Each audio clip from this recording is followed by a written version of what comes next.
Allahu Akbar, Allahu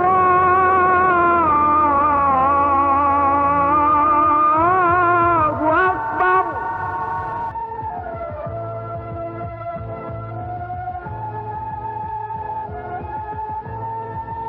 Syekh Melaya berkata lemah lembut kepada Sunan Bonang, "Sungguh hamba sangat berterima kasih. Semua nasihat akan kami junjung tinggi. Tapi hamba memohon kepada guru, mohon sekalian dijelaskan tentang maksud sebenarnya dari sukma luhur. Hamba harus mantap berserah diri kepada Tuhan Allah.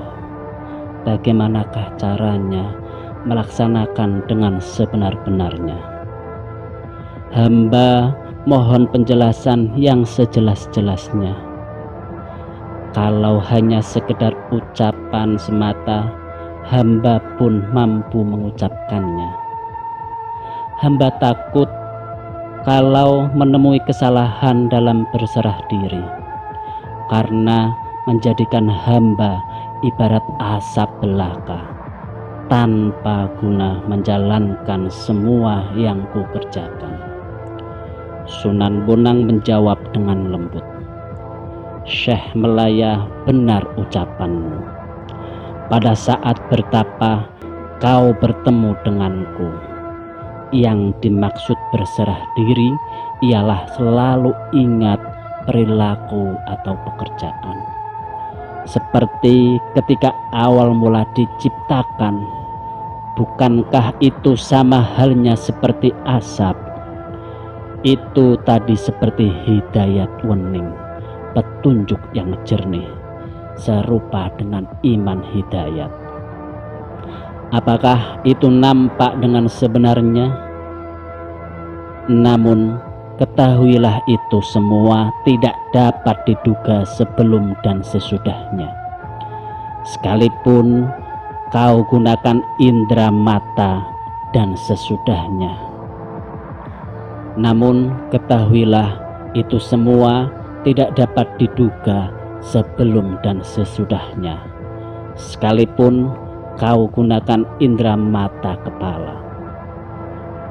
Aku ini juga sepertimu, ingin juga mengetahuinya tentang hidayat yang sejelas-jelasnya, tapi aku belum mempunyai kepandaian untuk meraihnya. Kejelasan tentang hidayat hanya keterangan yang saya percayai, karena keterangan itu berasal dari sabda Tuhan Allah.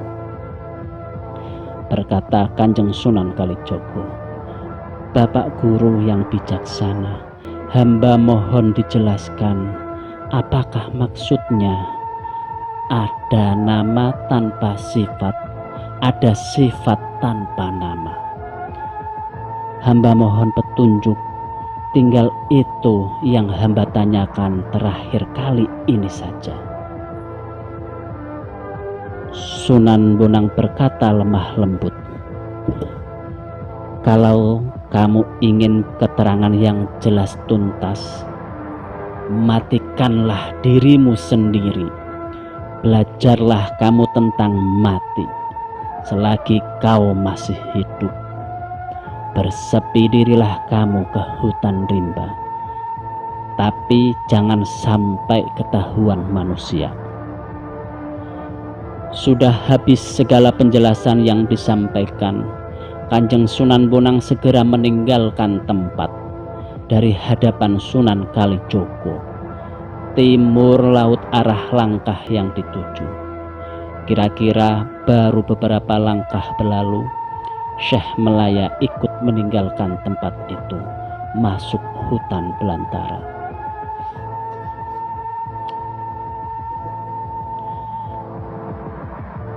Raden Syahid menjalankan laku kijang berbaur dengan kijang menjangan.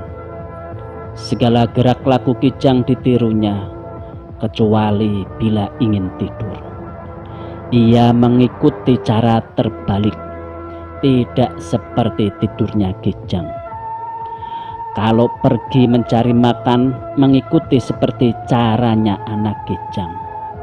Bila ada manusia yang mengetahui, para Kijang berlari tunggang langgang. Sunan Kalijogo juga ikut berlari kencang, jangan sampai ketahuan manusia. Larinya dengan merangkak seperti larinya Kijang. Pontang panting jangan sampai ketinggalan, mengikuti sepak terjang Kijang. Nyata sudah cukup setahun Syekh Melaya menjalani laku Kijang, bahkan melebihi yang telah ditetapkan. Ketika itu Sunan Bonang bermaksud sholat ke Mekah. Dalam sekejap mata sudah sampai. Setelah sholat segera datang kembali.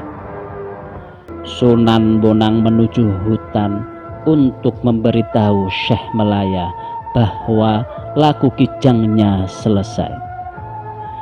Sesampai di dalam hutan, beliau melihat Kijang saling berlari, sedang anaknya sempoyongan mengikuti. Sunan Bonang ingat dalam hati, kalau wali Syekh Melaya berlaku seperti laku Kijang. Segera ia mendekati segerombolan Kijang, barangkali di sana ditemukan Syekh Melaya. Syekh Melaya yang kebetulan sedang berlaku meniru Kijang tahu akan didekati gurunya. Beliau ingat pesan gurunya bahwa dirinya tidak boleh diketahui oleh manusia. Gurunya juga manusia, maka ia harus menghindari jangan sampai didekati manusia, biarpun oleh gurunya sendiri. Akhirnya Syekh Melaya berusaha lari menjauhi. Larinya tunggang langgang tanpa memperhitungkan jurang tebing. Ditubruk tidak tertangkap, dijaring dan diberi jerat. Kalau kena jerat dapat lolos, kalau kena jaring dapat melompati. Marahlah sang guru Sunan Bonang, bersumpah di dalam hatinya, wali wadat pun aku tak peduli. Memanaskan hati kau Kijang, bagiku memegang angin yang lebih lembut saja tidak pernah lolos. Yang kasar akan lebih mudah ditangkap, mustahil akan gagal. Kalau tidak berhasil sekali ini, lebih baik aku tidak usah jadi manusia. Lebih pantas kalau jadi binatang saja.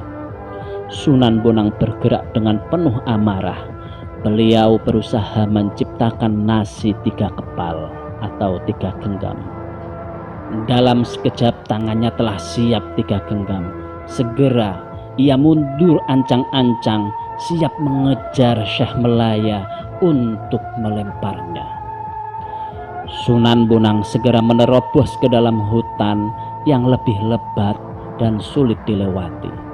Setelah benar-benar menemukan yang sedang laku Kijang, tengah berlari segera dilemparnya dengan nasi 1 kepal, tepat mengenai punggungnya. Syekh Melaya agak lambat larinya, terkena lemparan nasi sekepal.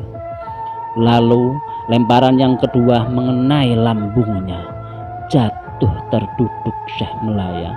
Kemudian dilempar lagi nasi 1 kepal. Syekh Melaya ingat dan sadar, kemudian berbakti kepada Sunan Bonang.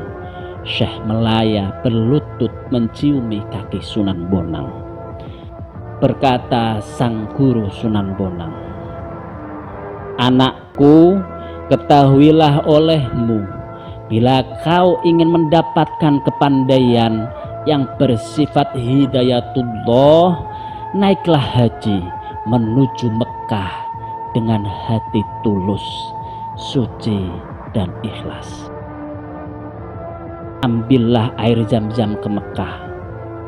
Itu adalah air yang suci serta sekaligus mengharapkan berkah syafaat Kanjeng Nabi Muhammad Sallallahu Alaihi Wasallam yang menjadi suri tauladan manusia. Syekh Melaya berbakti menciumi kaki gurunya dan mohon diri untuk melaksanakan tugas, yaitu segera menuju Mekah. Sunan Bonang lebih dahulu melangkahkan kaki menuju desa Bonang Lasem yang sepi.